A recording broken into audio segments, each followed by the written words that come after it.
स्वागत है दोस्तों जेएस नोवेल वर्ल्ड में, जहां हर कहानी में छुपा एक रोमांच, हंसी के ठहाके और थोड़ी सी ट्रिल।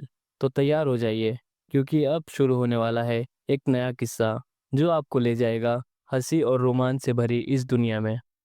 आकाश ने उदासीनता से कहा, मैं तुम्हारे साथ नहीं रहूंगा।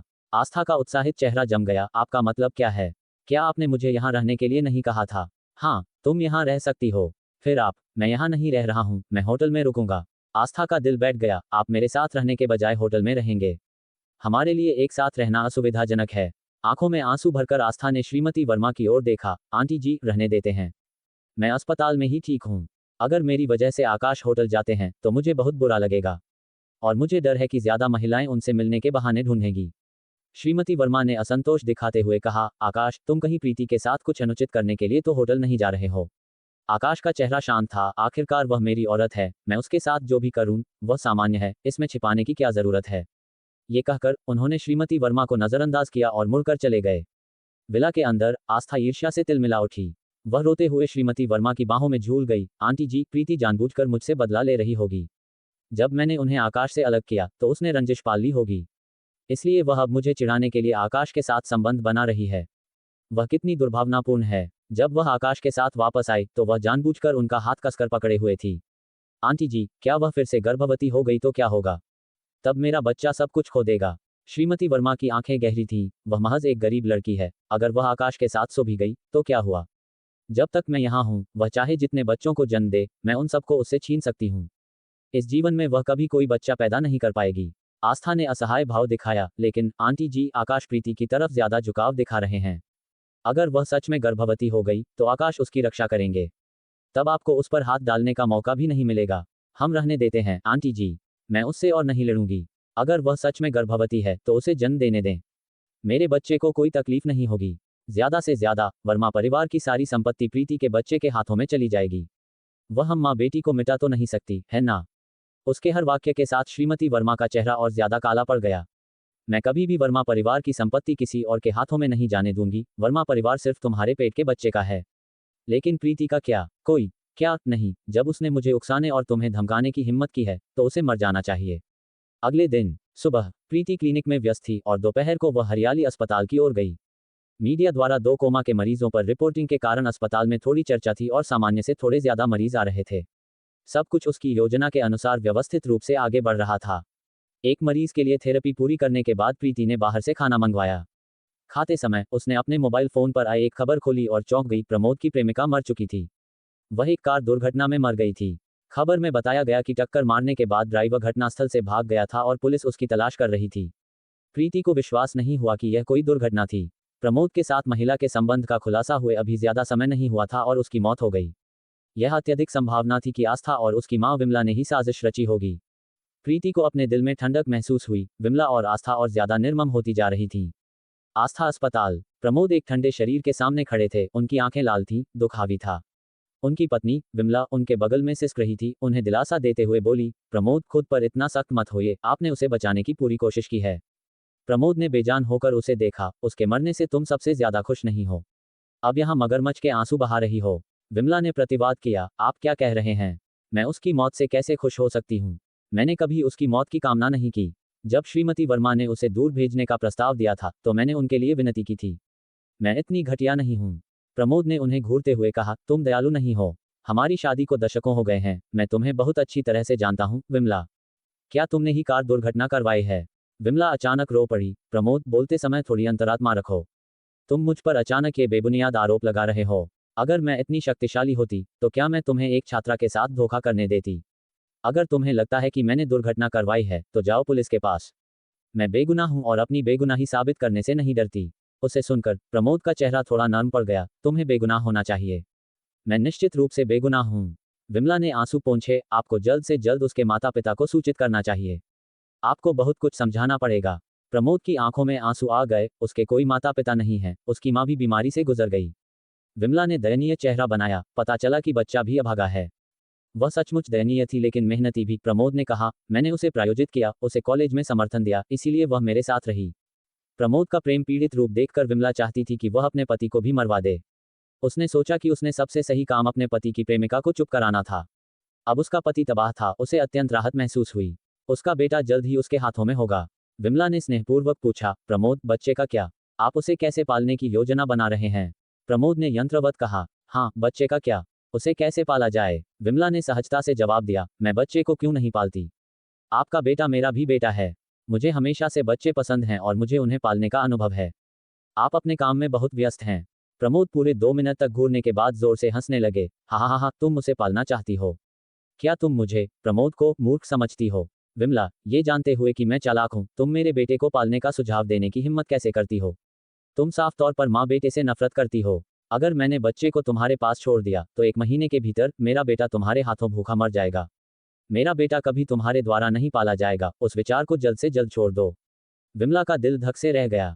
उसने प्रमोद के संदेह को कम आंका था। उसने अपना सौम्य व्यवहार बनाए रखा। प्रमोद, आपने मुझे बहुत गलत समझा है। मैं इंडीड आपकी प्रेमिका को पसंद नहीं करती, लेकिन बच्चा निर्दोष है। आपकी निगरानी में मैं उसके साथ दुर्व्यवहार नहीं कर सकती। मैं कसम खाती हूं कि मैं बच्चे के साथ अच्छा व्यवहार करूंगी। प्रमोद की मुस्कान फीकी पड़ गई, उनका चेहरा उपहास से भर गया। जब मैं जवान था तो मैं तुम्हारे इस सौम्य व्यवहार से धोखा खा गया था। शादी के बाद ही मुझे पता चला कि तुम एक जहरीली महिला हो। विमला, मैं केवल अपनी बेटी आस्था की खातिर शादी में रहता हूँ। तुम मेरे बेटे को पालना चाहती हो? बिल्कुल नहीं। मैं तुम्हें चेतावनी देता हूँ, अगर तुमने मेरे बेटे को छूने की भी हिम्मत की तो मैं ये सुनिश्चित करूंगा कि तुम्हें शांति से रहने की कोई जगह न मिले। अब बाहर निकलो, तुम्हें देखकर मुझे घिन आती है। बाहर। विमला तिलमिला उठी। उसकी सभी छिपी हुई योजनाएं बेकार हो गईं। वह रोते हुए बाहर भागी, अपनी शिकायतें बताने के लिए अपनी बेटी आस्था को ढूंढने जा रही थी, ताकि बच्चे को पाने की अपनी योजना पर फिर से विचार कर सके। वार्ड में केवल प्रमोद ही बचे थे। उन्होंने बुदबुदाया, मैंने दुर्घटना निगरानी वीडियो देखा। मुझे लगता है कि यह कोई दुर्घटना नहीं है। तुम इतनी सतर्क व्यक्ति हो तो इतनी तेजी से गाड़ी क्यों चलाओगी? क्या तुम्हारी कार में छेड़छाड़ की गई थी? तुम निश्चिंत रहो, मैं तुम्हारी जान लेने वाले हत्यारे को ढूंढूंगा। मैं तुम्हारी मौत को व्यर्थ नहीं जाने दूंगा। मैं अपने बेटे को ठीक से पालूंगा, मैं इसे खुद करूंगा। तुमने कहा था कि तुम चाहती हो कि हमारा बेटा चिंता मुक्त जीवन जिए, उसे कभी पैसे की कमी न हो। मैं तुम्हारी इस इच्छा को पूरा करूंगा। थोड़ी देर बड़बड़ाने के बाद उन्होंने अपना फोन निकाला और एक नंबर डायल किया। आधे घंटे बाद वह शक्ति कॉप के कार्यालय भवन में दिखाई दिए। उन्हें एक आगंतुक कक्ष में ले जाया गया, जहां आकाश के आने से पहले उन्होंने प्रतीक्षा की। अध्यक्ष आकाश, उन्होंने औपचारिक संबोधन का इस्तेमाल किया, मैं आज आपसे एक मदद मांगने आया हूं। आकाश का चेहरा उदासीन था। क्या मदद? मेरी छात्रा मर गई। जिस व्यक्ति ने उसे टक्कर मारी वह भाग गया। मैं चाहूंगा कि आप उसे ढूंढने में मेरी मदद करें। आकाश ने बिना किसी भावना के कहा, निदेशक प्रमोद, आपको यह मामला पुलिस के पास ले जाना चाहिए। मैं पुलिस वाला नहीं हूं और आपकी मदद नहीं कर सकता। प्रमोद ने दिल टूटने वाले लहजे में कहा, पुलिस बहुत ज्यादा मामलों से निपटती है। उनके पास हिट एंड रन ड्राइवर को ढूंढने के लिए पर्याप्त संसाधन नहीं है। मैं जानता हूं कि आप इस व्यक्ति को जल्दी से ढूंढने की क्षमता रखते हैं। आकाश ने साफ मना कर दिया, निदेशक प्रमोद, मेरे पास वह क्षमता नहीं है। आप जा सकते हैं। प्रमोद कुछ चिंतित थे, आपके पास है। मुझे मना करने में जल्दबाजी न करें, मेरे पास आपसे बदलने के लिए एक रहस्य है। आकाश ने उन्हें देखा, एक रहस्य? हाँ, एक बहुत ही महत्वपूर्ण रहस्य। दिलचस्पी नहीं है अगर मैं कहूं कि इस रहस्य का आपके बड़े भाई शौर्य से कुछ लेना देना है? आकाश के चेहरे पर अभिव्यक्ति अचानक ठंडी हो गई। निदेशक प्रमोद, मुझे उम्मीद है कि आप जानते हैं कि आप क्या कह रहे हैं। मैं जानता हूं कि मैं क्या कह रहा हूं। ये रहस्य वास्तव में आपके बड़े भाई से संबंधित है और यहां तक कि आपसे भी। आपको ये सौदा करने का पछतावा नहीं होगा। तो मुझे इसका एक हिस्सा बताएं और अगर इसमें वास्तव में मूल्य है तो मैं आपकी मदद करूंगा। मैं और ज्यादा नहीं बता सकता। जब आप मेरी मदद करेंगे तभी मैं आपको बताऊंगा। इसके अलावा मैं न केवल हिट एंड रन ड्राइवर को ढूंढने की मांग करता हूं, बल्कि ड्राइवर के पीछे उस व्यक्ति को भी ढूंढना चाहता हूं जिसने मेरी छात्रा को मारा। मैं बदला लेना चाहता हूं। आकाश ने उन्हें ठंडी नजर से घूरा, आप बहुत कुछ मांग रहे हैं। आत्मविश्वास के साथ प्रमोद ने कहा, ऐसा इसलिए है क्योंकि मेरे पास जो रहस्य है वह इतनी मांग करने के लिए पर्याप्त मूल्यवान है। केवल आपके पास ही इसकी जांच करने की क्षमता है। आकाश ने अचानक कहा, निदेशक प्रमोद, जब आपने पहले मेरी मदद मांगी है तो आपने हमेशा अपनी बेटी आस्था को सौदेबाजी के दांव के रूप में पेश किया है। इस बार वह शामिल क्यों नहीं है? प्रमोद चुप हो गए। थोड़ी देर बाद उन्होंने धीमी आवाज में कहा, अध्यक्ष आकाश, मैं बदलने के लिए जो रहस्य लाया हूं वह मेरी अपनी बेटी से ज्यादा मूल्यवान है। अब क्या आप मेरी ईमानदारी समझते हैं? ईमानदारी? आप कुछ भी साझा करने को तैयार नहीं हैं। मुझे कैसे पता चलेगा कि आपका रहस्य कितना मूल्यवान है? अध्यक्ष आकाश, ये रहस्य न केवल मुझे पता है बल्कि दूसरों को भी पता है, लेकिन केवल मैं ही आपको बताऊंगा। दूसरे हिम्मत नहीं करेंगे क्योंकि इसके निहितार्थ बहुत बड़े हैं। अगर मेरी छात्रा की दुर्घटना नहीं होती तो मैं भी आपको नहीं बताता। निदेशक प्रमोद खड़े हो गए, अगर अध्यक्ष आकाश ने इस सौदे को करने पर विचार कर लिया है तो मैं आपका किसी भी समय अस्पताल में स्वागत करता हूं। अब मैं चलता हूँ। ये कहकर वह निर्णायक अंदाज में रिसेप्शन रूम से चले गए। सहायक योगेश ने पूछा, अध्यक्ष आकाश, निदेशक प्रमोद किस तरह का रहस्य जानते हैं? मुझे यकीन नहीं है, लेकिन उनके अंदाज को देखते हुए यह एक बड़ा रहस्य होना चाहिए। क्या होगा अगर वह आपको धोखा देने की कोशिश कर रहे हों?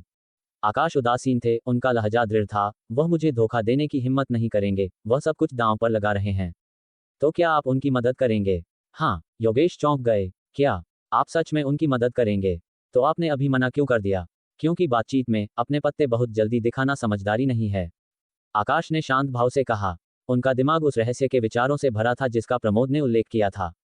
प्रमोद ने कहा था कि यह रहस्य दूसरों को भी पता है, तो वे कौन थे जो उनके बड़े भाई शौर्य के बारे में यह महत्वपूर्ण रहस्य जानते थे और उन्हें बताने को तैयार नहीं थे? प्रीति ने अपनी कड़वाहट भरी हंसी को दबाया। प्रीति ने जब तक दोपहर का भोजन समाप्त किया, तब तक दिन के 2:30 बज चुके थे। जैसे ही वह क्लिनिक लौटने वाली थी, सोनू उसके पास आया। डॉक्टर प्रीति, जब से हमारे अस्पताल द्वारा 2 कोमा के मरीजों का मुफ्त इलाज करने की खबर आई है, कई अन्य अस्पतालों ने अपने मरीजों को हमारे अस्पताल में स्थानांतरित करने में रुचि व्यक्त की है। मेरे पिता और मैंने 2 और मरीजों को स्वीकार करने का फैसला किया है। क्या आप मेरे साथ आकर देखना चाहेंगी? प्रीति ने सोचा कि यह अच्छी बात है और तुरंत सहमत हो गई। जरूर, चल कर देखते हैं। हमें अधिमानतः उन मरीजों को स्वीकार करना चाहिए जिनके जागने की उम्मीद है। आपका क्या विचार है? हाँ, बिल्कुल, हमें पहले उन्हें भर्ती करना चाहिए जिन्हें मैं जगा सकती हूँ। एक बार जब वे ठीक हो जाएंगे और उन्हें छुट्टी मिल जाएगी, तो हमारे पास दूसरों को स्वीकार करने की क्षमता होगी। चूंकि प्रीति की ऊर्जा सीमित थी और वह एक ही समय में बहुत से लोगों को नहीं बचा सकती थी, इसलिए उसने अस्पताल को जल्द पहचान दिलाने और उसे जीवित रखने में मदद करने की इच्छा जताई। इसलिए वे शुरू में केवल उन्हीं लोगों को भर्ती कर सकते थे जिन्हें बचाने की उसे उम्मीद थी। अस्पताल से 2 कारों में 3 लोग निकले। सोनू अपनी कार में अपने पिता सोनू के पिता के साथ आगे चल रहा था और प्रीति उसके पीछे चल रही थी। सोनू ने शुरू में उसे अपनी कार में शामिल होने के लिए आमंत्रित किया, लेकिन प्रीति ने सोचा कि यह असुविधाजनक होगा और वह बाद में क्लिनिक लौटना चाहती थी, इसलिए उसने अपनी कार चलाने पर जोर दिया। हालांकि इस निर्णय के कारण वह लगभग अपनी जान से हाथ धो बैठी। जैसे ही वह सोनू की कार का पीछा करते हुए एक चौराहे पर पहुंची, एक काली सेडान अचानक तेजी से आई और उसकी कार से टकरा गई। जबरदस्त टक्कर के कारण उसकी कार 2 बार घूम गई, टूटे हुए शीशे उसके शरीर और चेहरे पर बिखर गए। एयरबैग लगभग तुरंत फूल गया, जिससे उसे महत्वपूर्ण सुरक्षा मिली। फिर भी उसके सिर से खून बह रहा था और टूटी हुई बांह का दर्द उसे लगभग बेहोश कर रहा था। उसकी कार पलट गई थी और वह उसमें फंस गई थी और हिल नहीं सकती थी। खून बहता रहा, उसकी दृष्टि को लाल कर दिया। उसने देखा कि सोनू और सोनू के पिता अस्पताल की प्राथमिक चिकित्सा किट लेकर उसकी ओर दौड़ रहे हैं। उन दोनों ने मिलकर उसे कार से बाहर निकाला। उसके बाहर आते ही उसकी कार में विस्फोट हो गया। विस्फोट के सदमे से प्रीति बेहोश हो गई। वह कुछ नहीं देख सकती थी, केवल खतरे का सामना करते हुए डायरेक्टर सोनू की शांत आवाज स्पष्ट रूप से सुन सकती थी, ऑक्सीजन। उसका शरीर सही सलामत है, सिर से गंभीर रक्तस्राव हो रहा है, तुरंत रक्तस्राव रोको। कार यहाँ लाओ, हमें अभी अस्पताल वापस जाना होगा। बेहोश होने से ठीक पहले प्रीति ने सोचा, शुक्र है कि डायरेक्टर सोनू उसके साथ थे, अन्यथा वह इस बार यमराज से मिल चुकी होती। 1 घंटा बीत चुका था। श्रीमंत अस्पताल के आपातकालीन कक्ष की बत्तियां अभी भी जल रही थीं और डायरेक्टर सोनू अभी भी प्रीति को बचाने की कोशिश कर रहे थे। आपातकालीन कक्ष के बाहर डॉक्टर शकुंतला पहुंच चुकी थीं। उनके अलावा श्रीमती वर्मा भी आई थीं। श्रीमती वर्मा उस दोपहर प्रीति को ढूंढने क्लिनिक आई थीं। जैसे ही वह पहुंची, उन्होंने प्रीति के कार दुर्घटना की खबर सुनी और उन्होंने तुरंत अपने ड्राइवर से उन्हें और डॉक्टर शकुंतला को अस्पताल पहुंचाने के लिए कहा। अज्ञात समय के बाद आपातकालीन कक्ष के दरवाजे अंततः खुले और डायरेक्टर सोनू अपने बेटे के साथ बाहर निकले। डॉक्टर शकुंतला और श्रीमती वर्मा तुरंत पास पहुंचे। दोनों ने चिंतित होकर पूछा, यिन कैसी है? उसे सिर में गंभीर चोट लगी है। उसके घावों को साफ करने और टांके लगाने में बहुत समय लगा, लेकिन हमारी प्रतिक्रिया समय पर थी। वह जीवन के खतरे से बाहर है। दोनों बुजुर्गों ने एक साथ राहत की सांस ली। फिर उन्होंने डायरेक्टर सोनू को आगे कहते सुना, हालांकि उसकी चोटों की गंभीरता को देखते हुए अंधापन का खतरा है। ये भविष्यवाणी करना मुश्किल है। अगर वह भाग्यशाली रही तो वह ठीक हो जाएगी, अगर नहीं तो वह शायद फिर कभी देख ना पाए। ये सुनकर श्रीमती वर्मा की आंखों के सामने अंधेरा छा गया और वह अनजाने में चिल्ला उठी, अंधापन। ये सुनकर कि उनकी पोती तत्काल खतरे में नहीं है, डॉक्टर शकुंतला शांत रहीं। उन्होंने श्रीमती वर्मा को सहारा दिया और आत्मविश्वास से कहा, नहीं, यिन ठीक हो जाएगी। श्रीमती वर्मा तुरंत होश में आईं। बेशक बेशक, यिन बिल्कुल ठीक हो जाएगी। डॉक्टर, क्या हम यिन से मिल सकते हैं? मैं उसकी दादी हूं और यह उसकी नानी है। उसकी नानी के पास उत्कृष्ट चिकित्सा कौशल है, वह निश्चित रूप से उसे ठीक कर सकती हैं। डायरेक्टर सोनू और उनके बेटे दोनों ने पहले प्रीति से उसकी नानी के बारे में सुना था। आखिरकार वह युवा थी और चिकित्सा पृष्ठभूमि से नहीं थी, फिर भी वह चिकित्सा कौशल में निपुण थी। एक उचित स्पष्टीकरण के बिना कोई भी उस पर विश्वास नहीं करेगा। उसे अपने कौशल उसकी नानी से मिले थे और डायरेक्टर सोनू ये जानते थे। उनका लहजा कुछ सम्मानजनक था जब उन्होंने कहा, हम पहले उसे वार्ड में ले जाएंगे और फिर आप उसका ध्यानपूर्वक निदान कर सकती हैं। वह गारंटी नहीं दे सकते थे कि प्रीति की आंखें अंधी नहीं होंगी, लेकिन शायद उनके सामने मौजूद ये शांत बुजुर्ग महिला के पास कोई रास्ता हो। आखिरकार प्रीति उनके असहाय कोमा के मरीजों का इलाज करने में सक्षम थी। उसकी नानी, जो उससे भी अधिक मजबूत थी, उनमें भी अपनी अद्वितीय शक्तियां होंगी। डॉक्टर शकुंतला ने डायरेक्टर सोनू को सिर हिलाकर संकेत दिया, यिन का इलाज करने के लिए धन्यवाद। आप पर बहुत दबाव रहा होगा। आप बहुत विनम्र हैं, ये हमारा कर्तव्य है। डॉक्टर शकुंतला और कुछ कहना चाहती थी, लेकिन उन्होंने सोनू को अपनी पोती को व्हीलचेयर पर बाहर लाते हुए देखा। जैसे ही उन्होंने प्रीति को देखा, वह रोने से खुद को नहीं रोक पाई। उनकी पोती के सिर पर पट्टी बंधी थी, उसकी बांह पर प्लास्टर था और उसका चेहरा और शरीर चोटों से भरा हुआ था। हालांकि घाव गहरे नहीं थे, वे कई थे, खून के धब्बों से सने थे और उन्होंने उसके नाजुक और सुंदर चेहरे और उसकी कोमल, बर्फीली सफेद त्वचा को खराब कर दिया था। प्रीति को ऐसी हालत में देखकर श्रीमती वर्मा परेशान हो गईं। अपने आंसू पोंछते हुए उन्होंने कहा, जिस किसी ने भी हमारी यिन को टक्कर मारी है, मैं उसे ढूंढूंगी और उसकी खाल उधेड़ दूंगी। बोलने के बाद उन्होंने डॉक्टर शकुंतला को प्रीति को वार्ड में ले जाने में मदद की, जबकि आकाश को फोन किया, आकाश तुरंत अस्पताल आओ। आस्था अस्पताल नहीं, बल्कि श्रीमंत अस्पताल। यिन का एक्सीडेंट हो गया है। लगभग 10 मिनट बाद आकाश आया। जब उसने प्रीति को बिस्तर पर लेटा देखा तो उसका चेहरा पीला पड़ गया। उसे क्या हुआ? क्या हुआ? श्रीमती वर्मा किसी तरह शब्द निकाल पाईं, उसे टक्कर मारी गई। एक गंभीर कार दुर्घटना हुई। डॉक्टर ने कहा कि वह अंधी हो सकती है। कार दुर्घटना, अंधापन, ये दोनों शब्द, चाहे कोई भी हो, आकाश की नसों पर प्रहार कर रहे थे। यह इतना संयोग कैसे हो सकता है? आस्था के पिता की मालकिन की अभी अभी एक कार दुर्घटना में मृत्यु हुई थी और अब प्रीति का भी एक दुर्घटना में शिकार होना। इसके अलावा ये सब कल रात ही हुआ जब वह प्रीति को घर ले गया था और आस्था ने उसे देखा था। आकाश, यिन पर अप्रत्याशित दुर्भाग्य आया है। मैंने पहले ही पूछ लिया है। सौभाग्य से जब दुर्घटना हुई तो अस्पताल के निदेशक उसके साथ थे। उन्होंने तुरंत उसे बचाया, अन्यथा यिन खतरे में होती। जिस व्यक्ति ने यिन को टक्कर मारी है वह भाग गया है। तुम्हें उसे ढूंढना होगा। उसने यिन को इस हद तक नुकसान पहुंचाया है, मैं उसे आसानी से नहीं छोड़ूंगी।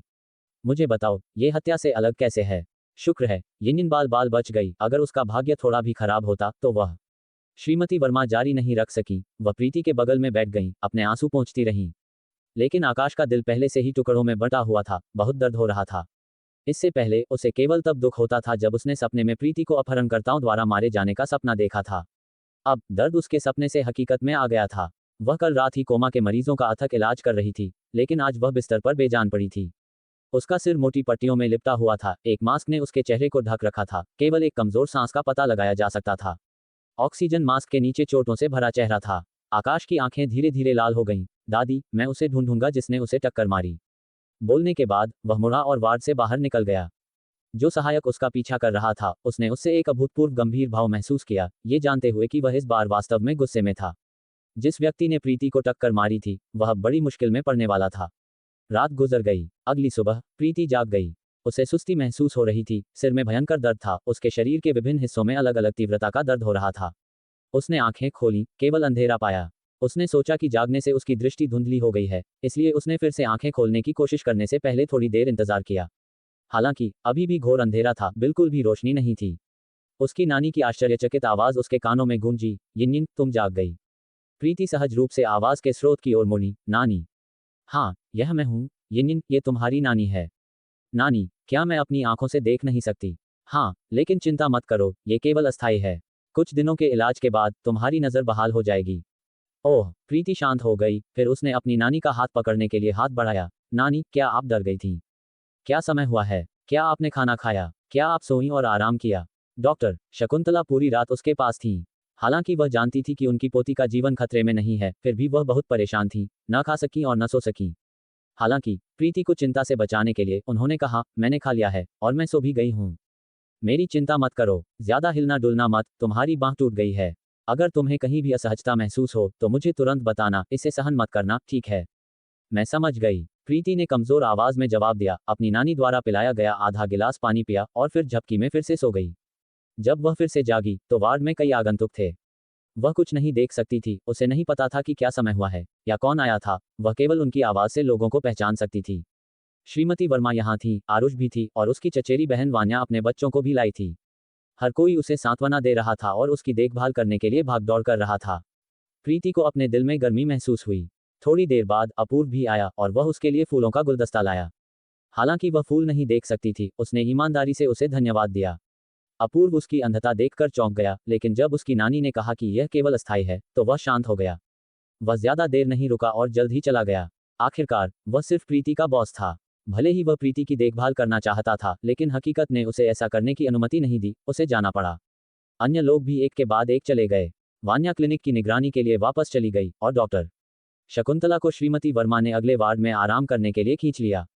केवल आरुषि वार्ड में प्रीति के साथ रुकी रही। जब वे अंततः अकेले थे तो आरुष ने धीरे से कहा, यिन, क्या तुम्हें नहीं लगता कि तुम्हारी कार दुर्घटना बहुत अजीब है? आस्था के पिता की मालकिन की कार दुर्घटना में मृत्यु होने के ठीक बाद तुम्हारी भी एक हुई। क्या ये बहुत ज्यादा संयोग नहीं है? जब से प्रीति ने आकाश को तलाक दिया था, उसने प्रीति को अपनी दूसरी भाभी कहना बंद कर दिया था। उसकी वर्तमान दूसरी भाभी अब उसकी सबसे नापसंद आस्था थी। वास्तव में ये बहुत अजीब है। प्रीति आरुष की राय से सहमत थी। इस भंवर के बीच में होने के कारण वह जानती थी कि यह एक साजिश होने की उच्च संभावना है, लेकिन उसे उम्मीद नहीं थी कि आरुष भी इतनी समझदार होगी। इसलिए उसने आरुष को दुर्घटना के बारे में कुछ छोटे विवरण बताए। जब उस व्यक्ति ने मेरी ओर गाड़ी चलाई तो उसने मेरी ओर देखा। मुझे लगता है कि वह मेरी पहचान की पुष्टि कर रहा था, ताकि गलत व्यक्ति को न मार दे। सामान्य तौर पर इस तरह के यातायात दुर्घटना में किसके पास लोगों को देखने का समय होता है? वे निश्चित रूप से खुद को बचाने में व्यस्त होंगे, लेकिन उस व्यक्ति ने खुद को बचाने के लिए कोई कार्रवाई नहीं की। जब उसने मुझे टक्कर मारी तो उसकी कार बुरी तरह से क्षतिग्रस्त हो गई थी, लेकिन वह फिर भी चला गया। मेरी कार में कुछ मिनट बाद विस्फोट हुआ। वह व्यक्ति अपनी कार में विस्फोट होने से डरता हुआ नहीं लगा और गाड़ी चलाता रहा। वह भी घायल हुआ होगा, लेकिन उसने परवाह नहीं की, वह बस भाग गया। आरुष जितना सुनती गई उतनी ही भयभीत होती गई। यिन, ऐसा लगता है कि जिस व्यक्ति ने तुम्हें टक्कर मारी उसे वास्तव में कोई समस्या थी, वह तुम्हें मारना चाहता था। इतना क्रूर कौन हो सकता है? ये वास्तव में क्रूर है, लेकिन हम अभी भी यह सुनिश्चित नहीं कर सकते कि वह कौन है। क्या वह आस्था हो सकती है? तुमने किसी और को नाराज नहीं किया है, आखिरकार वह वही है जो हमेशा तुमसे नाराज लगती है। प्रीति को भी उस पर शक था, लेकिन कुछ सोच विचार के बाद उसे लगा कि आस्था इतनी बेवकूफ नहीं हो सकती। पहले उसने किसी को अपने पिता की मालकिन को मारने के लिए कहा और फिर उसी तरीके का उपयोग करके उसे मारना, ये बस दूसरों के सामने खुलकर घोषित करना था कि वह अपराधों के पीछे है। आस्था की चालाकी को देखते हुए वह उससे जुड़े दो लोगों को मारने के लिए कभी भी एक ही तरीका इस्तेमाल नहीं करेगी। इसलिए प्रीति ने सोचा कि इस बार उसे मारने वाला व्यक्ति कोई और होना चाहिए। लेकिन क्या वह वही व्यक्ति था जिसके बारे में उसने सोचा था? वह सुनिश्चित नहीं हो सकती थी, क्योंकि उसने हाल ही में उस व्यक्ति को बिल्कुल भी उकसाया नहीं था। इसलिए प्रीति ने सावधानी से कहा, यह आस्था नहीं होनी चाहिए, वह जल्द ही बच्चे को जन्म देने वाली है ना? उसे मुझसे निपटने की ऊर्जा नहीं होनी चाहिए। हालांकि जैसे ही उसने अपनी बात समाप्त की, उसने किसी को दरवाजा धकेलते हुए और अंदर आते हुए सुना। प्रीति यह नहीं देख सकती थी कि वह कौन था, लेकिन उसके बगल में खड़ी आरुष अचानक खड़ी हो गई, जैसे किसी बिल्ली की पूंछ पर कदम रख दिया गया हो। आस्था, तुम यहाँ क्या कर रही हो? बाहर निकलो, तुम्हारा यहाँ स्वागत नहीं है। प्रीति हैरान थी। आस्था आई थी। उसे यह विडंबनापूर्ण लगा। उसने अभी कहा था कि आस्था बच्चे को जन्म देने वाली है और उसे उससे मुकाबला करने की ऊर्जा नहीं होनी चाहिए, फिर भी वह यहाँ अस्पताल में उससे मिलने आई थी। उसने वास्तव में आस्था को कम आंका था। वह उससे कहीं ज्यादा साहसी और पागल थी जितना उसने सोचा था। ऐसे महत्वपूर्ण समय पर जब उसे घर पर आराम करना चाहिए था, उसने अस्पताल आने की हिम्मत की। क्या वह अपने बच्चे को रखने को लेकर आश्वस्त थी, या वह वास्तव में इसकी ज्यादा परवाह नहीं करती थी? आस्था की कोमल आवाज ने कहा, आरुष, मैं प्रीति से मिलने आई थी। मैंने सुना कि वह कार दुर्घटना में घायल हो गई है। मुझे नहीं पता कि उसकी चोटें कितनी गंभीर हैं। हम उसे मेरे परिवार के अस्पताल में इलाज क्यों नहीं करवाते? यहाँ वाला इतना अच्छा नहीं है। आरुष ने सीधे जवाब दिया, तुम्हें यहाँ पर दयालु होने का नाटक करने की जरूरत नहीं है। तुम, एक बाहरी व्यक्ति, ये कैसे जानोगी कि प्रीति घायल हुई थी? क्या ऐसा हो सकता है कि जिस ड्राइवर ने टक्कर मारी और भाग गया, उसे तुमने ही किराए पर लिया था? इसीलिए तुम्हें खबर सबसे पहले मिली। जो आस्था के साथ थी, विमला, उसने तुरंत व्यंग्यात्मक ढंग से जवाब दिया, ओह आरुष, तुम ऐसे आरोप नहीं लगा सकती। मेरी बेटी आस्था का हिट एंड रन ड्राइवर से कोई लेना देना नहीं है। उसके पास प्रीति को नुकसान पहुंचाने का कोई कारण नहीं है। आखिरकार आस्था अब आकाश की पत्नी है, उसके आगे कई अच्छे दिन हैं। वह प्रीति जैसी किसी को क्यों परेशान करेगी? तो क्या तुम समझा सकती हो कि तुम्हें कैसे पता चला कि प्रीति का कार एक्सीडेंट हुआ था, और तुम्हें कैसे पता चला कि वह इस अस्पताल में, इस वार्ड में है? आस्था की आवाज नर्म थी। आरुष, आकाश ने मुझे बताया, हम अब पति पत्नी हैं, वह मुझे सब कुछ बताता है। आरुष चौंक गई, थोड़ी नाराज हो गई। मेरे दूसरे भाई ने? उसने तुम्हें बताया? हाँ, तुम्हारे दूसरे भाई ने मुझे बताया।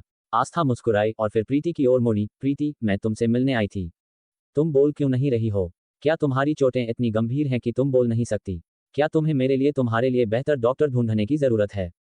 प्रीति ने ठंडे स्वर में कहा, मैं बोल सकती हूँ और मैं मरी नहीं हूँ, मिस आस्था को निराश करते हुए।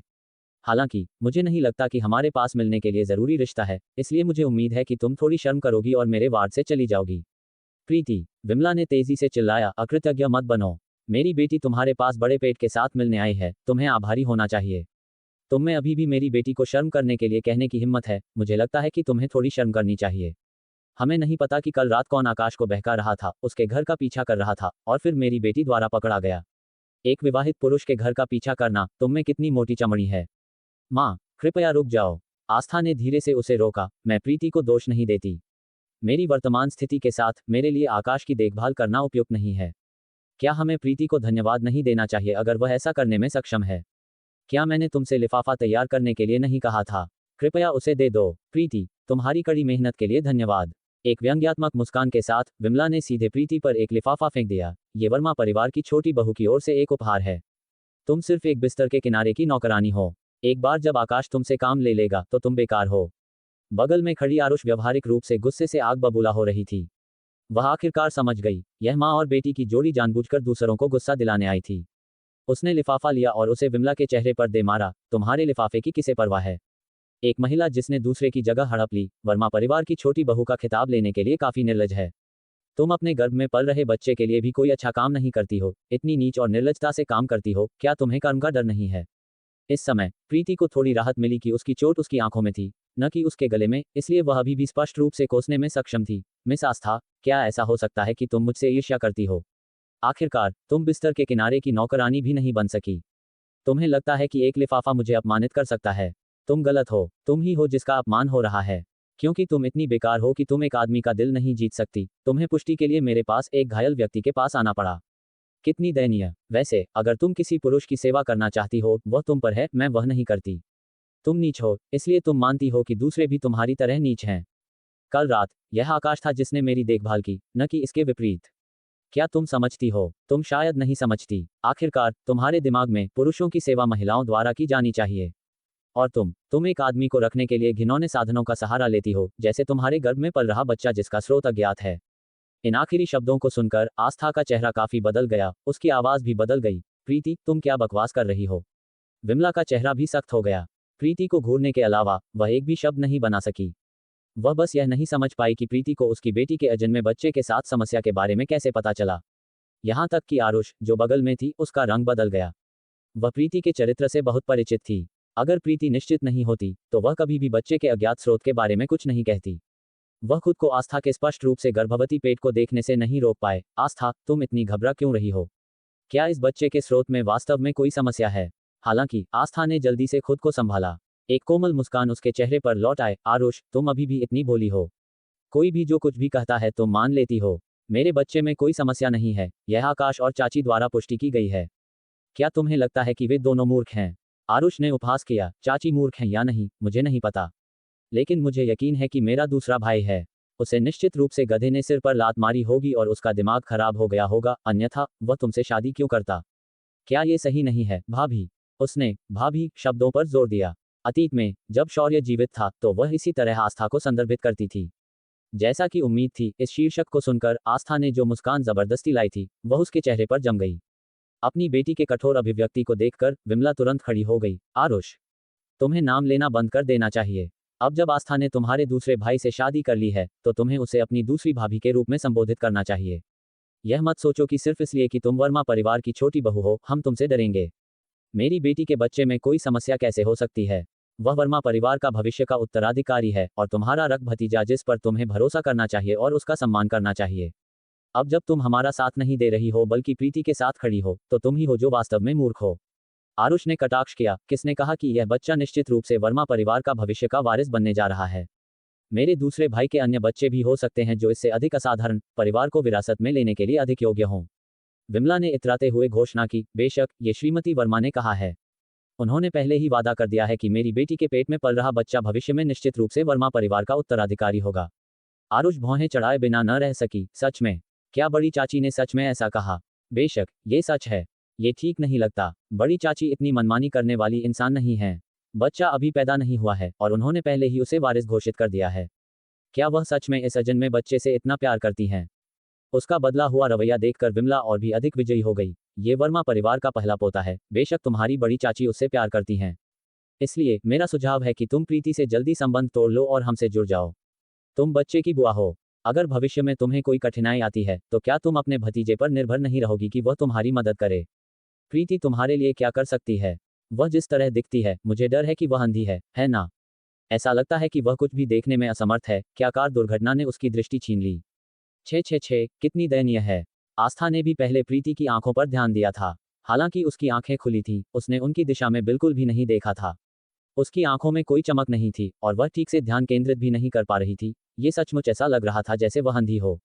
उसके चेहरे पर भी ढेर सारी चोटें थीं, जिसने उसकी कभी मनमोहक सुंदरता को मिटा दिया था। प्रीति की इस दुर्गति को देखकर उसे अजीब सा आनंद महसूस हुआ। भले ही श्रीमती वर्मा की प्रीति को मारने की योजना विफल हो गई, प्रीति अब अंधी भी है और उसका चेहरा भी बिगड़ गया है। वह मरने से भी बदतर हाल में होगी, है ना? अपने चेहरे पर दया का भाव दिखाते हुए उसने जानबूझकर कोमलता से बात की, मिस प्रीति, क्या आप अब वास्तव में देखने में असमर्थ हैं? फिर आप भविष्य में कैसे जिएंगी? मुझे याद है कि आकाश की कंपनी में विकलांग लोगों के लिए एक कल्याणकारी कार्यक्रम है। मैं आपकी मदद क्यों न करूं कि मैं उनसे बात करूं कि आपका नाम भी लाभार्थियों की सूची में जोड़ दिया जाए। प्रीति की आवाज ठंडी थी। आस्था, अगर तुमने यहाँ मुझे घिन दिलाना जारी रखा तो मैं तुम्हारे बच्चे के जन्म का वास्तविक महीना बता दूंगी। क्या तुम इस बात पर दांव लगाना चाहोगी कि आकाश तुम पर विश्वास करेगा या मुझ पर? आस्था का चेहरा पीला पड़ गया, फिर रंगत वापस आए। अंत में उसने एक नकली कोमल मुस्कान दिखाई। मिस प्रीति, शायद आप कार दुर्घटना के बाद थोड़ी भ्रमित हो गई हैं। आज आप बकवास क्यों कर रही हैं? कोई बात नहीं, मैं आपको अब और परेशान नहीं करूंगी। अच्छे से आराम करें और शीघ्र स्वस्थ होने का प्रयास करें। मैं अब जा रही हूँ। ये कहने के बाद उसने तुरंत विमला को कमरे से बाहर खींचना शुरू कर दिया, इस डर से कि अगर वह थोड़ी देर और रुकी तो प्रीति कहीं आकाश को जन्म के महीने के मुद्दे के बारे में कुछ ना बता दे। लेकिन जैसे ही उसने दरवाजा खोला, वह आकाश से टकरा गई। आस्था अकड़ गई, उसके दिल में डर की लहर दौड़ गई। वह नहीं जानती थी कि आकाश ने प्रीति को पहले क्या बोलते हुए सुना था। उसने एक जबरन मुस्कान दिखाए, आकाश, तुम यहाँ क्यों? ये सवाल मुझे तुमसे पूछना चाहिए। आकाश ने उसे उदासीनता से देखा, तुम यहाँ क्यों हो? आस्था की मुस्कान असहनीय रूप से कठोर हो गई। मैं बस मिस प्रीति से मिलने आई थी। आकाश को देखकर आरुष तुरंत क्रोधित हो गई और उस पर आरोप लगाया, दूसरे भाई, क्या तुमने आस्था को भाभी की कार दुर्घटना के बारे में बताया था? और क्या तुमने उन्हें वह अस्पताल और वार्ड बताया जहां वह हैं? तुमने हद पार कर दी। तुम इतनी लापरवाही से भाभी के निजी मामलों का खुलासा कैसे कर सकते हो? ये दोनों भाभी का मजाक उड़ाने आए थे जबकि वह गंभीर रूप से घायल हैं। तुम्हें अंदाजा नहीं है कि वे कितनी परेशान कर रहे थे। वह इतनी भावुक हो गई कि वह फिर से प्रीति को उसके नाम से पुकारना भूल गई और उसे भाभी कहकर संबोधित किया। हालांकि आकाश ने इस संबोधन में कुछ भी गलत नहीं समझा। उसने बस आरुष को ठंडी नजरों से घूरा। मैंने आस्था को प्रीति की कार दुर्घटना के बारे में कब बताया? आरुष ने आस्था की ओर इशारा किया। उसने कहा, उसने दावा किया कि तुमने उसे बताया। तुम इससे इनकार नहीं कर सकते। आकाश की बर्फीली निगाह आस्था के चेहरे पर पड़ी। क्या ये सच है, आस्था? क्या मैंने तुम्हें बताया? आस्था कुछ घबरा गई। नहीं नहीं, मुझे शायद गलत याद रहा होगा। यह आपने नहीं बताया। उसने कभी उम्मीद नहीं की थी कि वह यहाँ आकाश से टकराएगी और जबकि उसने सोचा था कि वह प्रीति और आकाश के बीच दरार डाल सकती है, उसने अंततः खुद को ही फंसा लिया। तो तुम्हें किसने बताया? मैंने इत्तेफाक से किसी से सुना। बहुत कम लोग जानते हैं कि प्रीति यहाँ रहती है। ये कोई कौन है जिसका तुमने जिक्र किया? मैं। आस्था बहुत घबराई हुई थी। प्रीति की कार दुर्घटना की खबर वास्तव में श्रीमती वर्मा से मिली थी। जहां तक अस्पताल और वार्ड की बात है जहां प्रीति रह रही थी, उसने गुप्त रूप से उनकी जांच करवाई थी। हालांकि वह इनमें से किसी भी बात का खुलासा नहीं कर सकती थी, क्योंकि इससे श्रीमती वर्मा द्वारा प्रीति को टक्कर मारने के लिए किसी को काम पर रखने का खुलासा होगा, साथ ही वह खुद भी बेनकाब हो जाएगी। अचानक उसे अपने पेट में तेज दर्द महसूस हुआ। इसके तुरंत बाद उसने अपनी जांघ से लेकर पैर तक गर्मजोशी का प्रवाह महसूस किया। आरुष, जो बगल में खड़ी थी, ने आश्चर्य से चिल्लाया, दूसरे भाई, वह खून बह रहा है। बहुत ज्यादा खून है। विमला घबराहट में चीख पड़ी, डॉक्टर डॉक्टर, मेरी बेटी को खून बह रहा है, कोई मदद करो। आस्था, जो एक दीवार से टिकी हुई मुश्किल से खड़ी थी, तीव्र दर्द के कारण आकाश से दर्द की शिकायत करने का नाटक भी नहीं कर सकी। दर्द इतना असहनीय था कि उसमें बोलने की हिम्मत नहीं थी। शोर सुनकर सौंग झू, नया नाम नहीं दिया गया, इसलिए मूल रखा गया, जल्दी से आया। आस्था की स्थिति का आकलन करने के बाद उसने तुरंत कहा, शायद उसे जल्द ही बच्चे को जन्म देना होगा। मैं एक प्रसूति विशेषज्ञ को लेने जाता हूं, उसे तुरंत प्रसव कक्ष में ले जाना चाहिए। विमला को विश्वास नहीं हुआ। जन्म देना? बच्चा केवल 7 महीने का है, वह जन्म कैसे दे सकती है? क्या तुम्हें गर्भवती महिलाओं का इलाज करना आता भी है? सौंग जू सवाल पर नाराज नहीं हुआ, लेकिन उसे यह कहते हुए सुनकर कि बच्चा केवल 7 महीने का है, वह हैरान रह गया। 7 महीने? ये संभव नहीं है, वह पूर्ण अवधि की लगती है। आस्था गुस्से से भर गई। ऐसे समय में उसकी माँ अभी भी डॉक्टर से बहस कर रही थी कि वह कितने महीने की है। क्या वह उसे मारना चाहती थी या क्या? उसने डॉक्टर को सवाल पूछना जारी रखने की हिम्मत नहीं दी। दर्द को सहन करते हुए उसने कहा, माँ, मैं अपने अस्पताल जाना चाहती हूँ। एम्बुलेंस बुलाओ, जल्दी। विमला होश में आई और चिल्लाया, अपने अस्पताल से एम्बुलेंस बुलाओ ताकि उसे आस्था अस्पताल ले जाया जा सके। तुम किसका इंतजार कर रहे हो? क्या तुम मेरी बेटी को मारना चाहते हो? सॉन्ग जू कहने से खुद को रोक नहीं सका। उसकी हालत अभी बहुत खतरनाक है, उसने बहुत खून खो दिया है। मेरा सुझाव है कि वह यहीं जन्म दे अगर उसे आस्था अस्पताल ले जाया गया। इससे पहले कि वह खत्म कर पाता, विमला गुस्से में उसे टोकते हुए बोली, इस घटिया अस्पताल में एक भी अच्छा डॉक्टर नहीं है और तुम मेरी बेटी से यहाँ जन्म देने की उम्मीद करते हो। शायद उसे बस खून बह रहा है, यह उसके जन्म की तारीख भी नहीं है। एम्बुलेंस तैयार करवाओ, हम आस्था अस्पताल जा रहे हैं। उसका रवैया देखकर सॉन्ग झू ने उसे समझाने की कोशिश छोड़ दी और एक एम्बुलेंस की व्यवस्था करने के लिए मुड़ गया। एक नज़ाए आस्था को स्ट्रेचर पर चढ़ाने में मदद की और उसे बाहर धकेलना शुरू कर दिया। आकाश ने आस्था के दर्द भरे चेहरे को देखा और अपने सहायक योगेश को निर्देश दिया, आस्था अस्पताल से संपर्क करो, आस्था शायद जन्म देने वाली है, उन्हें तैयार रहने के लिए कहो। जी आकाश सर, मैं तुरंत उनसे संपर्क करता हूँ। आकाश ने आस्था को दूर धकेलते हुए देखा लेकिन उसके पीछे नहीं गया। इसके बजाय वह प्रीति के वार्ड में दाखिल हुआ। प्रीति ने कदमों की आहट सुनी और अपना सिर थोड़ा घुमाया। आकाश, यह मैं हूँ। आकाश ने उसे देखकर अपनी भौहें सिकुड़ी। तुम्हारी आंखें? ओह, मैं अंधी हूँ। आकाश को लगा जैसे एक विशाल पत्थर उसके दिल से टकराया हो, जिससे उसे इमेंस पेन हुआ। उसकी आवाज़ धीमी हो गई, क्या तुम्हारी दादी तुम्हें ठीक नहीं कर सकी? प्रीति ने उसके सवाल का जवाब नहीं दिया, लेकिन इसके बजाय एक अजीब तरीके से पूछा, मैंने उन्हें पहले ये कहते सुना कि आस्था को खून बह रहा था। उसकी हालत खराब लगती है, तुम उसके साथ क्यों नहीं गए? आकाश एक पल के लिए चुप रहा, फिर बोला, जाने से पहले तुमसे मिलने में कोई बुराई नहीं है।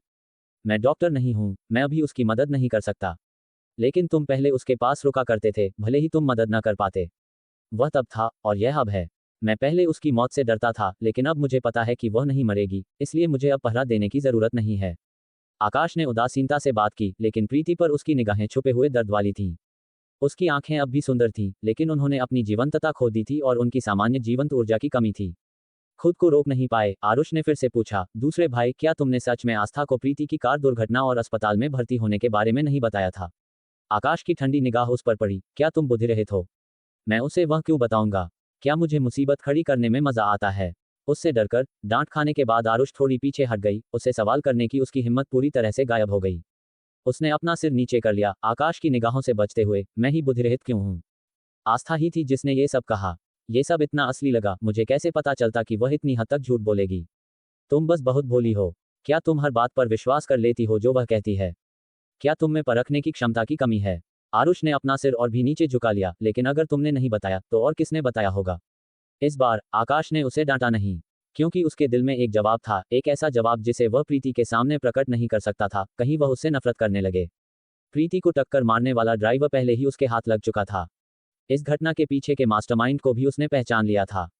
प्रीति के प्रति उसका अपराध बोध पहले से कहीं ज्यादा भारी था। आरुष, हाँ, क्या है? दूसरे भाई, इन कुछ दिनों में नीलामी घर मत जाना।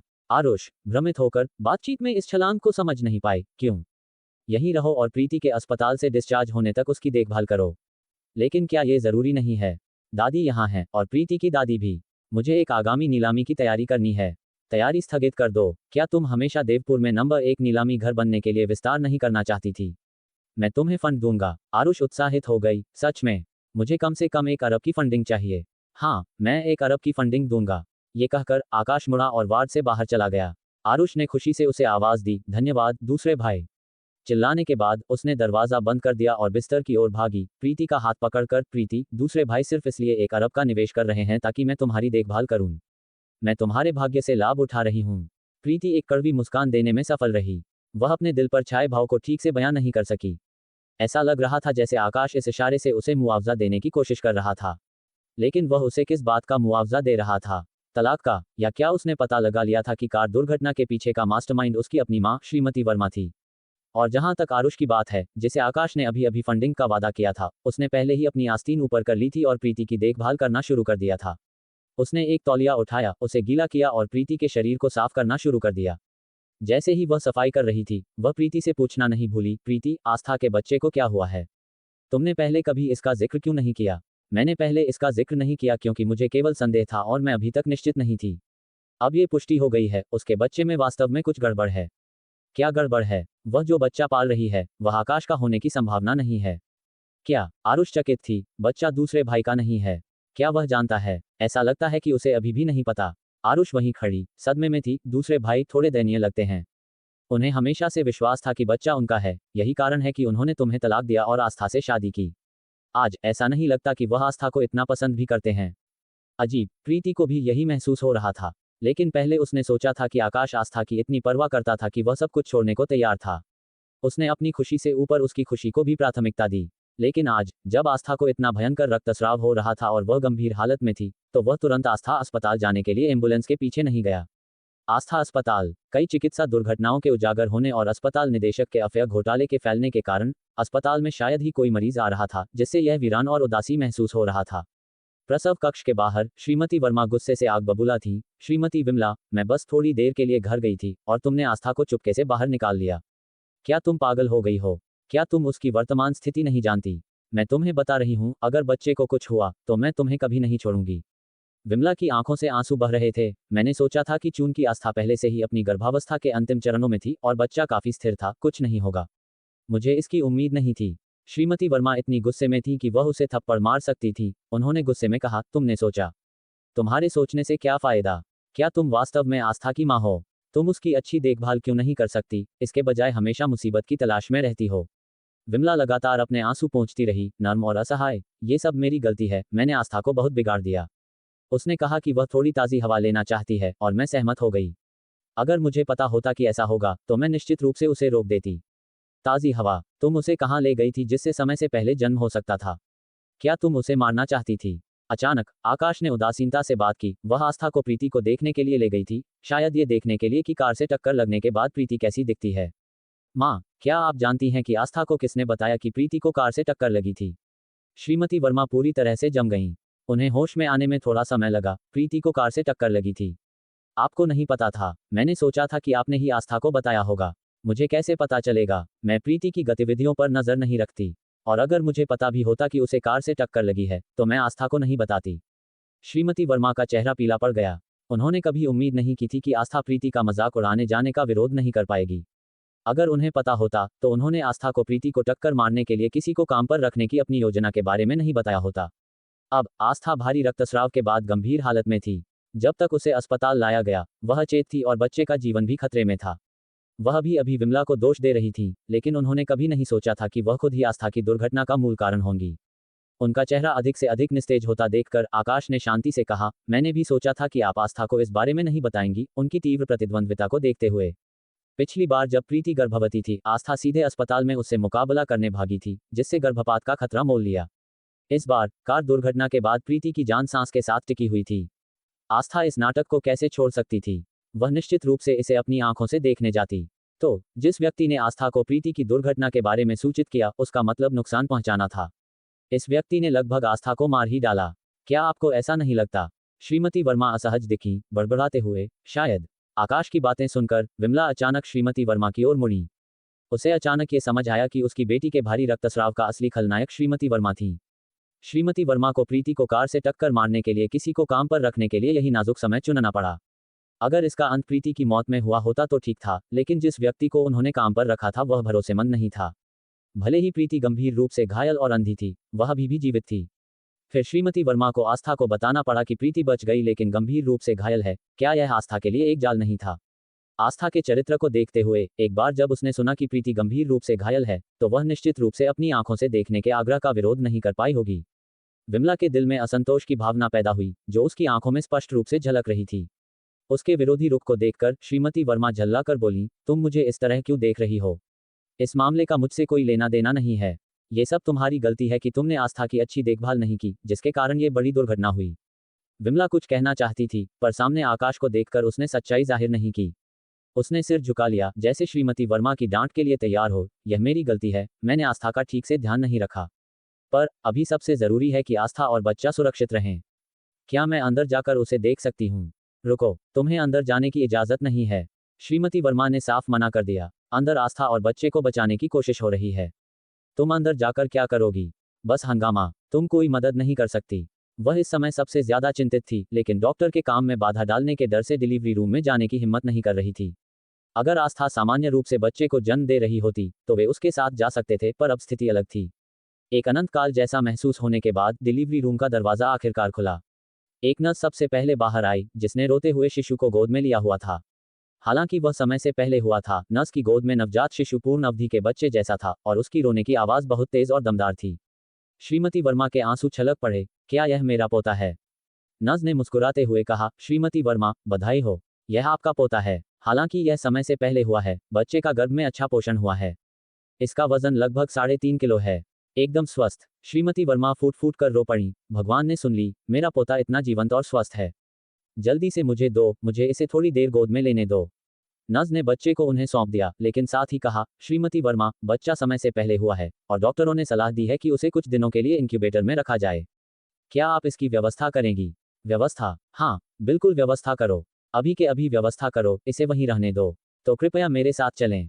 नर्स श्रीमती वर्मा को बच्चे के साथ ले जाने ही वाली थी कि विमला ने उसे अचानक रोक लिया। नर्स, मेरी बेटी का क्या?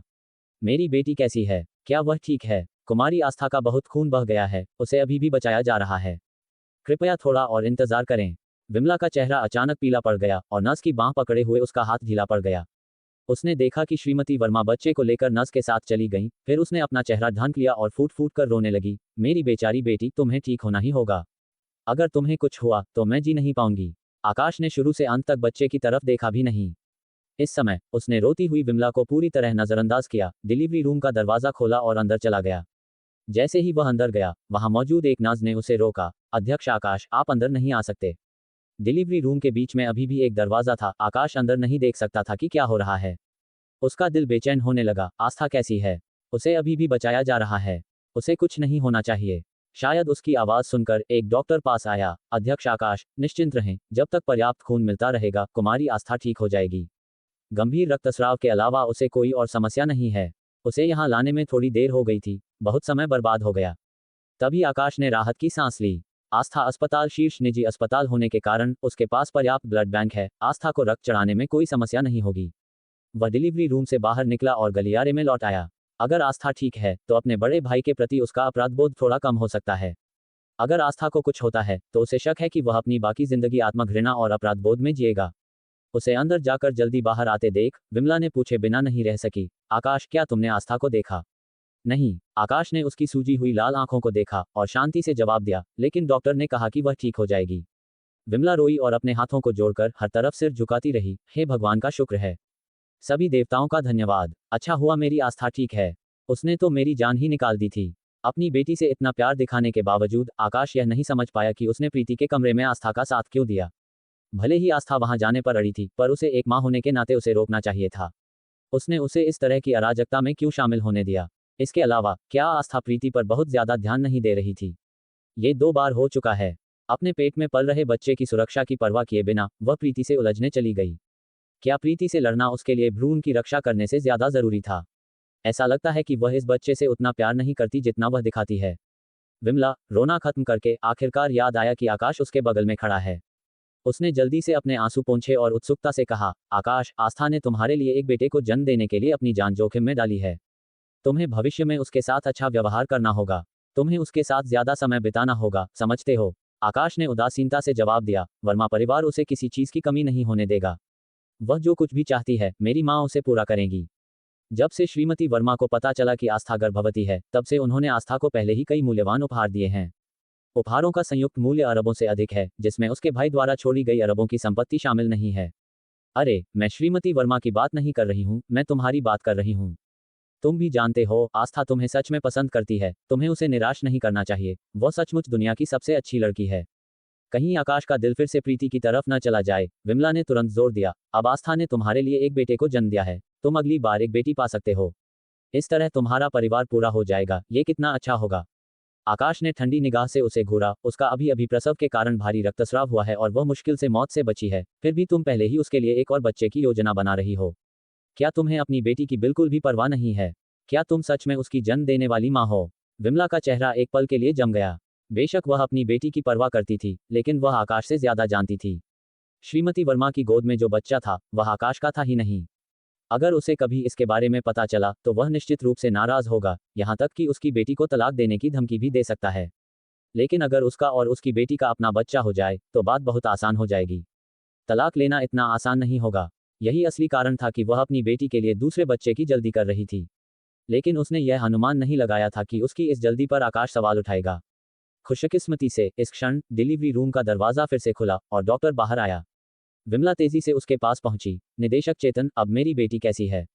रक्तस्राव रुक गया है, उसकी जान अब खतरे में नहीं है, लेकिन वह बहुत कमजोर है, उसे कल तक होश आ जाना चाहिए। जब तक उसकी जान खतरे में नहीं है। धन्यवाद निदेशक चेतन, आपने बहुत मेहनत की। निदेशक चेतन ने शालीनता से सिर हिलाया और चला गया। विमला जल्दी से डिलीवरी रूम में गई। नर्स के साथ मिलकर उन्होंने अपनी बेटी को बाहर निकाला और उसके निजी विलासिता वाले कमरे में ले गए। जब उसे होश आया और उसने आकाश को ढूंढा तो वह कहीं नहीं था। विमला ने नर्स से पूछा तो पता चला कि आकाश पहले ही अस्पताल से जा चुका था। उसका चेहरा तुरंत उतर गया। आकाश अपनी बेटी के पास रुकने के बजाय अस्पताल क्यों चला गया? कहीं वह हरियाली अस्पताल में प्रीति से मिलने तो नहीं भागा? विमला जितना ज्यादा सोचती उतनी ही ज्यादा नाराज होती।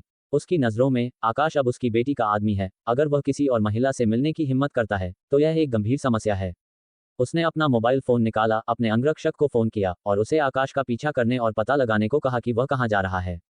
जब सहायक उसे हरियाली अस्पताल की तरफ ले जा रहा था, आधे रास्ते में उसने कुछ अजीब देखा और तुरंत आकाश को सूचना दी। अध्यक्ष आकाश, हमारा पीछा किया जा रहा है।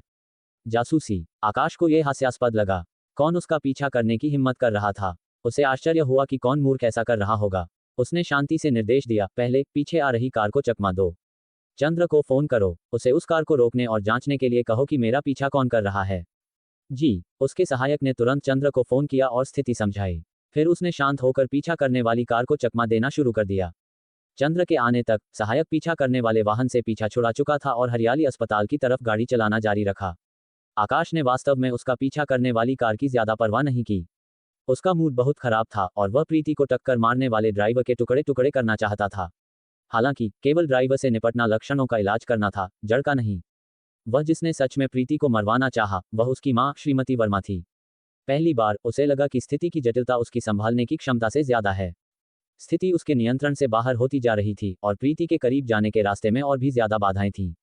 सिर्फ इसलिए कि वह उसे अपने विला में ले गया, वह लगभग मारी गई। वह कल्पना भी नहीं कर सकता था, अगर प्रीति को पता चला कि कार दुर्घटना उसकी मां ने करवाई थी, तो वह उससे कितनी नफरत करेगी और उससे दूर रहना चाहेगी। हालांकि चाहे कितनी भी मुश्किल हो, उसे फिर भी प्रीति का सामना करना पड़ा। वह बंधी थी और उसे नहीं पता था कि उसकी आंखों की रोशनी वापस आ सकती है या नहीं। साथ ही उसके चेहरे के घाव, उसे नहीं पता था कि वे अपनी मूल उपस्थिति में ठीक हो सकते हैं या नहीं। हालांकि उसकी दादी एक चमत्कारी डॉक्टर थी, वह आखिरकार भगवान नहीं थी। आकाश भारी मन से हरियाली अस्पताल के स्वागत कक्ष में गया। अस्पताल शांत और वीरान था, जैसे दिवालिया होने की कगार पर हो। आकाश कभी नहीं समझ पाया कि प्रीति ऐसे अस्पताल के साथ सहयोग क्यों करेगी। पर अब ये सब कोई मायने नहीं रखता था। वह बस यही उम्मीद कर रहा था कि प्रीति ठीक हो जाए। अनायास ही वह प्रीति के कमरे के दरवाजे तक पहुंच गया था। दरवाजे से वह अंदर बातचीत की आवाज सुन सकता था। उसकी दादी, प्रीति की दादी डॉक्टर शकुंतला, आरुष और दो पुरुषों की आवाजें। एक गहरी और परिपक्व थी, संभवतः इस अस्पताल के निदेशक चेतन। दूसरी आवाज बहुत युवा थी, आकाश ने उसे पहले भी कई बार सुना था। ये डॉक्टर चंद्र की थी, जो स्पष्ट रूप से प्रीति की तारीफ करता था। सहायक ने उसे रुकते हुए देखा और धीरे से पूछा, अध्यक्ष आकाश, क्या आप अंदर नहीं जा रहे? आकाश ने सिर हिलाया, नहीं। सहायक को बेहद भ्रम हुआ। बॉस यहां आकर अंदर नहीं जा रहे हैं तो क्या फायदा? क्या वह सच में सिर्फ छिपकर सुन रहा था? बाहर खड़े होकर थोड़ी देर सुनने के बाद सहायक थोड़ा हैरान दिखा। अध्यक्ष आकाश, अंदर का माहौल इतना गंभीर क्यों नहीं लग रहा है? क्या कुमारी प्रीति ठीक हो सकती हैं? आकाश ने सिर हिलाया, लगता है कि उसकी आंखें ठीक हो सकती हैं, नहीं तो उसकी दादी हंस नहीं पाती। सहायक ने तुरंत राहत की सांस ली, ये बहुत अच्छी बात है। कुमारी प्रीति का अंधापन सिर्फ अस्थायी है। आकाश का भारी दिल भी थोड़ा हल्का हुआ। वह दीवार के सहारे खड़ा रहा, अंदर से कभी कभी आती प्रीति की आवाज को सुनता रहा और उसके दिल का खालीपन धीरे धीरे भरने लगा। उसकी आंखों में आंसू थे और अंदर से आया डर बाद में उभरा। वह मरी नहीं, वह अभी भी जिंदा थी। ये कितनी बड़ी राहत थी। और अब उसे इस दुर्घटना के मुख्य अपराधी से निपटना था। भले ही यह व्यक्ति उसकी मां थी, उसे उसका सामना करना पड़ा। नहीं तो भविष्य में प्रीति और भी खतरे में होगी, और जब फिर से खतरे का सामना करना पड़ेगा तो वह शायद इस बार की तरह भाग्यशाली न हो। दुर्घटनाएं हो सकती हैं, और वह ऐसी दुर्घटना को स्वीकार नहीं कर सकता था। रात गहरी थी। आस्था अस्पताल के अंदर श्रीमती वर्मा, जिसने अभी अभी एक अनमोल पोते का स्वागत किया था, थोड़ी शांत हो गई थी। उसने आस्था से मिलने के लिए कुछ समय निकाला। उसे गहरी नींद में देखकर वह ज्यादा देर नहीं रुकी और जल्दी से अपने प्यारे पोते के पास वापस चली गई। श्री वर्ण पहले ही अपने पोते से मिल चुके थे और यहाँ तक कि उसका नाम भी रखा था, वर्ण नयन। श्रीमती वर्मा शुरू में इस नाम से असंतुष्ट थी, उन्हें लगा कि यह बहुत साधारण है। लेकिन जब श्री वर्ण ने उन्हें बताया कि नायन का मतलब है उनके बेटे शौर्य को याद करना, इसमें भविष्य में इस बच्चे के लिए उनकी अनंत आशाएं और सुरक्षा शामिल थी, तभी श्रीमती वर्मा अनिच्छा से सहमत हुई। इस समय इनक्यूबेटर में शांति से सो रहे अपने पोते को देखकर उन्हें कुछ राहत मिली। बच्चा बिना किसी खतरे के पैदा हुआ। हालांकि प्रसव अचानक हुआ था, ये वास्तव में अपेक्षित नियत तारीख के करीब था। वह बच्चे को इनक्यूबेटर में रखने का कारण आंशिक रूप से बच्चे के स्वास्थ्य को सुनिश्चित करना था और आंशिक रूप से आकाश को धोखा देना था। आखिरकार उसकी नज़रों में बच्चा केवल 7 महीने का था और समय से पहले पैदा हुआ था। बहुत देर हो चुकी थी, वह पूरे दिन बच्चे के साथ थी और अब थक चुकी थी। उसने बच्चे को नज़ और विशेष रूप से बच्चे के लिए रखी गई अनुभवी दाई को छोड़ दिया, साथ ही वहां अंगरक्षकों को भी छोड़ दिया और कमरे में आराम करने चली गई। जैसे ही वह कमरे में घुसी, उसने आकाश को अंदर खड़ा देखा। वह थोड़ी हैरान थी। बेटा, तुम कब आए? मैं थोड़ी देर से यहाँ हूँ। क्या तुम आस्था को देखने गए थे? नहीं नहीं, तुम्हें नयन को देखने जाना चाहिए था, तुम्हें पता भी नहीं चलेगा कि वह तुम पर कितना गया है। आकाश आस्था को देखने नहीं गया, लेकिन श्रीमती वर्मा को परवाह नहीं थी। बच्चा पहले ही पैदा हो चुका था और अब सबसे जरूरी बच्चा था, आस्था नहीं। उसकी आंखों में अपने पोते के लिए प्यार भरा था। वास्तव में बच्चा आकाश पर बिल्कुल नहीं गया था, बल्कि उसके अपने बेटे शौर्य पर गया था। लेकिन उसे अभी भी आकाश को धोखा देना था ताकि वह बच्चे को नजरअंदाज न करे। तुम्हारे पिता ने बच्चे के लिए जो नाम चुना है, वर्णनयन, हालांकि यह थोड़ा साधारण है, लेकिन हमारे वर्मा परिवार में पैदा होकर सबसे साधारण नाम भी एक साधारण जीवन की तरफ नहीं ले जाएगा, है ना? आकाश का चेहरा ठंडा था। अगर आप ऐसा कहती हैं। श्रीमती वर्मा ने उसकी उदासीनता महसूस की और बहुत असंतुष्ट थी। क्या यही रवैया तुम अपने बेटे के प्रति रखते हो? क्या तुम्हें ये बच्चा पसंद नहीं है? ये बच्चा तुम्हारे जीवन का विस्तार है। तुम अब पिता बन गए हो। तुम्हें इस बच्चे को प्यार करने के लिए हर संभव प्रयास करना होगा, समझे? तुम्हें अपना प्यार और अपना सर्वश्रेष्ठ इस बच्चे को देना होगा। अपने दिल में आकाश को इस बच्चे के लिए कुछ भी महसूस नहीं हुआ। उसे नहीं पता था कि वह बहुत ठंडा था या बहुत असंवेदनशील, या यह इसलिए था क्योंकि वह आस्था को पसंद नहीं करता था, इसलिए वह बच्चे के प्रति उदासीन था। लेकिन उसे यह महसूस नहीं हुआ कि यह बच्चा उसके जीवन का विस्तार है। इस बच्चे को अपना प्यार देने के बारे में उसने ठंडे स्वर में कहा, मेरे पास देने के लिए कोई प्यार नहीं है और मैं प्यार नहीं करूंगा, इसलिए आपको मुझे सिखाने की जरूरत नहीं है। वह शुरू से ही अजीब लग रहा था। उसकी मां स्पष्ट रूप से उसे पसंद नहीं करती थी, लेकिन वह आस्था के गर्भ में पल रहे बच्चे पर बहुत ज्यादा ध्यान केंद्रित कर रही थी। पहले उसने सोचा था कि उसकी मां बच्चे को महत्व देती है क्योंकि वह आस्था को बहुत पसंद करती थी।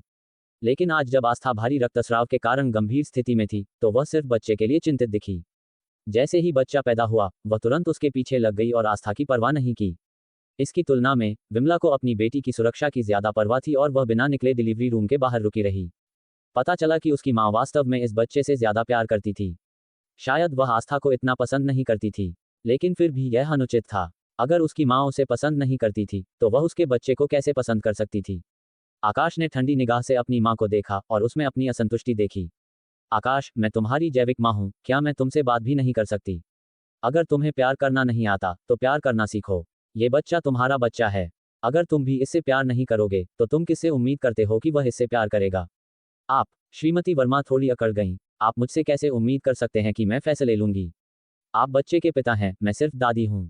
मैं बच्चे से एक पीढ़ी दूर हूं। बच्चा निश्चित रूप से पिता, यानी तुम्हारे करीब होगा, क्योंकि मैं देखता हूं कि आप इस बच्चे को अपनी जान से ज्यादा महत्वपूर्ण मानती हैं। बेशक, मैं आप पर भरोसा करता हूं। पहले मैंने इन छोटी मोटी बातों पर ध्यान नहीं दिया, लेकिन अब मैं पूछना चाहता हूं, आप इस बच्चे से इतना प्यार क्यों करती हैं? आप मुझे, अपने बेटे को पसंद नहीं करती, क्या ऐसा है? श्रीमती वर्मा का दिल तेजी से धड़का, उनके मंदिर धड़क रहे थे। उन्हें लगा कि आकाश ने कुछ गड़बड़ी महसूस कर ली है। उसने दुखी होने का नाटक किया और आह भरी, बकवास मत करो, तुम मेरे बेटे हो, मैं तुम्हें कैसे नापसंद कर सकती हूँ? कभी कभी मैं तुम्हारे साथ कठोर जरूर रही हूँ, लेकिन तुम्हें समझना होगा, ये सब तुम्हारे भले के लिए है। जब मैं तुम्हें डांटती या फटकारती हूँ, तो ये सिर्फ इसलिए होता है क्योंकि मुझे चिंता होती है कि तुम भटक जाओगे। मैं अपना दिल निकाल कर रख रही हूँ, तुम इतने निष्ठुर नहीं हो सकते। तुम्हें पता नहीं है कि मैं तुमसे कितना प्यार करती हूँ। तुम अब मेरे इकलौते बेटे हो, मेरी जान हो, इसीलिए मैं तुम्हारे बच्चे को इतना ज्यादा महत्व देती हूँ। क्या किसी ने कुछ ऐसा कहा है जिससे तुम्हें बुरा लगा हो? आकाश ने शांति से सिर हिलाया। हाँ, किसी ने मुझे कुछ बताया है। श्रीमती वर्मा चौंक गई, उसकी पलकें तेजी से फड़क उठीं। क्या ऐसा हो सकता है कि प्रीति, उस छोटी चुड़ैल, मरी नहीं? और अपने गुस्से में उसने ये बता दिया कि बच्चे के जन्म के समय में कुछ गड़बड़ी थी। लेकिन इससे पहले कि वह पूछ पाती, उसके कमरे का दरवाजा खुल गया। योगेश किसी को लेकर अंदर आया। इस व्यक्ति को देखकर श्रीमती वर्मा का चेहरा पीला पड़ गया। तुम ये कैसे? उस आदमी ने श्रीमती वर्मा को देखा और तुरंत घुटनों पर गिर गया। श्रीमती वर्मा, मुझे बचाओ, कृपया मुझे बचाओ, मैं मरना नहीं चाहता। श्रीमती वर्मा सदमे में पीछे हट गईं, आकाश को देखते हुए, यह क्या हो रहा है? आकाश की आंखें बर्फीली थीं। आप मुझसे क्यों पूछ रही हैं? क्या आपको मुझसे ज्यादा नहीं पता होना चाहिए? मैं इस आदमी को बिल्कुल नहीं जानती। मुझे क्या पता होगा? घुटनों पर बैठे आदमी ने लाल आंखों से उसे देखा। श्रीमती वर्मा, मैंने आपके लिए अपनी जान जोखिम में डाली है। आपने मेरी रक्षा करने का वादा किया था। आप कैसे कह सकती हैं कि आप मुझे नहीं जानती? अध्यक्ष, आकाश के तरीके बहुत क्रूर हैं। मैं मरना नहीं चाहता। कृपया मुझे बचाओ। श्रीमती वर्मा ने फटकार लगाई। मुझे बदनाम करना बंद करो। मैं तुम्हें नहीं जानती। मैंने तुमसे कौन सा जान जोखिम में डालने वाला काम करवाया है? श्रीमती वर्मा, आप चुप रहो। कोई इस पागल को यहाँ से बाहर निकालो। श्रीमती वर्मा, अगर आप निष्ठुर होने जा रही हैं तो मुझे अन्यायपूर्ण होने के लिए दोष मत देना। जिस बात के लिए आपने मुझे प्रीति को कुचलने के लिए कहा था, मैं। श्रीमती वर्मा ने गुस्से में उसकी बात काट दी। तुम क्या बकवास कर रहे हो? मैंने तुम्हें प्रीति को मारने के लिए कब कहा? आपके इनकार का कोई मतलब नहीं है। अगर आप मुझे नहीं बचाती हैं तो मैं ये पुलिस को बता दूंगा। आप मास्टरमाइंड हैं। मुझ पर ज्यादा से ज्यादा दबाव में हत्या का आरोप लगेगा। मेरे लिए सजा ज्यादा गंभीर नहीं होगी, लेकिन आपके लिए कहना मुश्किल है। साथ ही अतीत में आपने मुझसे जो भी काम करवाए थे, अगर उनमें से कोई भी सामने आया तो आप खत्म हो जाएंगी। उस आदमी ने दृढ़ता से दांत भींचे। जिस दिन मैंने आपके लिए अपनी जान जोखिम में डाली, मैं सबूत इकट्ठा कर रहा हूं। आपके लिए रोज वे आपराधिक काम कर रहा हूं। मैं एक अपराधी से बेहतर नहीं हूं। मैंने उस दिन के लिए पहले से ही तैयारी कर रखी थी जब आप मुझे त्याग देंगी। श्रीमती वर्मा इतनी गुस्से में थी कि उनका खून उनके सिर की तरफ भाग रहा था। उनकी दृष्टि धुंधली होने लगी। वह लगभग बेहोश हो गईं। लोगों को मारना, बेशक वह ऐसे काम आम लोगों को नहीं सौंपेंगी। उन्हें हताश अपराधियों को ढूंढना पड़ा। पहले उन्होंने उसे पैसे और फायदे से नियंत्रित किया, लेकिन अब वह उसे नियंत्रण में नहीं रख सकी। ये बकवास है। काश उन्होंने पहले ही उससे छुटकारा पा लिया होता। उसे अब तक जिंदा नहीं रहने देना चाहिए था। श्रीमती वर्मा ने एक अच्छी खासी देर तक रुककर बड़ी मुश्किल से अपने गुस्से को दबाया। उसने आकाश की ओर मुड़कर कहा, बेटा, इस व्यक्ति ने तुमसे कुछ भी कहा हो, उस पर विश्वास मत करना। सिर्फ हम माँ और बेटे सबसे करीब हैं। बाहरी लोगों की बदनाम करने वाली सलाह मत सुनना। इस व्यक्ति को मेरे ऊपर छोड़ दो। मैं इसे संभाल लूंगी। तुम अपने काम में बहुत व्यस्त हो, इसलिए इन तुच्छ मामलों में परेशान मत हो। आकाश को यह हास्यास्पद लगा। तो अब आपको पता चला कि मैं अपने काम में व्यस्त हूँ। जब अतीत में आस्था को कुछ होता था, चाहे दिन हो या रात, चाहे कभी भी आप मुझे बुलाती थी, तब आपको मेरे काम की परवाह नहीं थी, है ना? क्या यह इसलिए नहीं था क्योंकि मैं आस्था की बहुत ज्यादा परवाह करती थी? इसके अलावा तुम जब भी आते थे, ज्यादा देर नहीं रुकते थे। तुम हमेशा जल्दी चले जाते थे। मुझे पता है, इसमें तुम्हारा ज्यादा समय नहीं लगता था। कोई बात नहीं, निश्चिंत रहें, मैं अब व्यस्त नहीं हूँ। मेरे पास इस व्यक्ति के साथ अच्छी तरह से बात करने और ये देखने के लिए पर्याप्त समय है कि आपने प्रीति के अलावा और किसे मारा। मैंने प्रीति को नहीं मारा। क्या वह जिंदा नहीं है? ठीक है, यह इसलिए है क्योंकि प्रीति खुशकिस्मत थी कि वह मरी नहीं। जब आकाश ने ये शब्द कहे तो उसे अपने सीने में अचानक एक असहनीय दर्द महसूस हुआ। उसे नहीं पता था कि उसे क्या हो रहा था। दिल टूटने का एहसास ज्यादा बार और ज्यादा तीव्र होता जा रहा था। उसकी आवाज कुछ बैठी हुई थी। मैंने पहले ही प्रीति को तलाक दे दिया है, फिर भी आप उसे क्यों मारना चाहती हैं? क्या मैंने बिल्कुल वैसा नहीं किया जैसा आप चाहती थी और आस्था के साथ शादी की रस्म निभाई? आप प्रीति को क्यों नहीं जाने दे सकती? क्या आप मुझसे नफरत करती हैं? इसलिए जिसे मैं पसंद करता हूं, आप उसे मरवाना चाहती हैं? क्या इसीलिए आपने शुरू में प्रीति को हमारे बच्चे को गिराने के लिए मजबूर किया था? श्रीमती वर्मा ने तुरंत इनकार किया। मैंने तुमसे कब नफरत की है? तुम हमेशा ऐसा क्यों कहते हो? तुम मेरे बेटे हो। हालांकि मैं तुम्हारे बड़े भाई के प्रति पक्षपाती थी, पर मैं वास्तव में तुम्हारी परवाह करती हूँ। मैं तुम्हारी परवाह करती हूँ, इसलिए मैं तुम्हें प्रीति जैसी सस्ती औरत से बर्बाद नहीं होने देना चाहती थी। जैसे ही उसने बात की, उसने अचानक प्रतिक्रिया दी। तुमने क्या कहा? तुम प्रीति को पसंद करते हो? क्या तुम अब ये स्वीकार कर रहे हो? नहीं, मैं किसी को पसंद नहीं करता। आकाश ने दिल टूटने के एहसास को दबाते हुए उदासीनता से कहा। तो उसे फिर से मारने की कोशिश मत करना। मैंने उसे मारने के लिए किसी को नहीं भेजा। बेटा, तुम्हें मेरा विश्वास करना होगा। मैं आप पर विश्वास नहीं करता, इसलिए इस व्यक्ति को मैं अपने पास रखूंगा। यह आपके लिए एक टिकने वाला टाइम बम है। जब तक प्रीति के साथ कुछ अनपेक्षित होता है, मैं इस आदमी और उसके हाथ में मौजूद सबूतों को पुलिस को सौंप दूंगा। आप अच्छी तरह से जानती हैं कि इसके परिणाम क्या होंगे। नहीं, तुम्हें इस व्यक्ति को मेरे हवाले करना होगा। श्रीमती वर्मा घबरा गईं। आकाश ने जो कहा वह सही था। यह आदमी वास्तव में एक टिकने वाला टाइम बम था।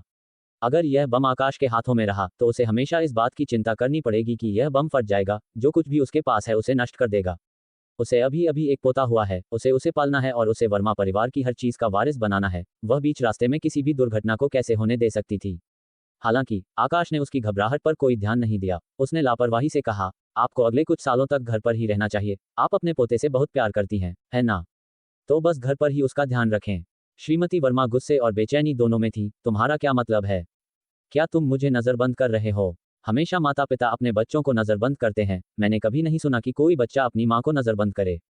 क्या ये दुनिया उलट गई है? ठीक है, आपने इसका जिक्र नहीं किया और मैं लगभग भूल ही गया था। जब मैं छोटा था, मुझे अक्सर आपके द्वारा नज़रबंद किया जाता था। मैं सिर्फ अपने बड़े भाई और उसके दोस्तों को बाहर खेलते हुए देख सकता था, जबकि मुझे हमेशा कमरे में बंद रखा जाता था, बाहर जाने की अनुमति नहीं थी। जब आकाश ने अतीत का जिक्र किया, तो वह उदासीन था, ऐसा लगा जैसे उसने पहले ही हुई हर चीज़ को स्वीकार कर लिया था। अतीत में, आपने मुझसे कहा था कि यह इसलिए था क्योंकि आप मुझसे प्यार करती थी, यह मेरे भले के लिए था और मैंने इस पर विश्वास किया। अब, आपको 2 साल के लिए नज़रबंद रहना चाहिए, यह आपके भले के लिए है, आप भी मुझ पर विश्वास करेंगी, है ना? ये कहानी अनुभवी लेखक की शैली और आपकी सभी शर्तों को पूरा करती है। क्या आप चाहते हैं कि मैं इस कहानी के आगे का हिस्सा लिखूं, या आपके पास कोई और विचार है? ठीक। तो दोस्तों, ये था आज का सफ़र जेएस नोवेल वर्ल्ड के साथ, जहाँ हर कहानी में होता है ट्विस्ट और थोड़ी सी मस्ती। अगर आपको मज़ा आया हो तो लाइक, शेयर और सब्सक्राइब करना ना भूलें। मिलते हैं अगले एपिसोड में। तब तक बने रहिए जेएस नोवेल वर्ल्ड के अद्भुत दुनिया के साथ।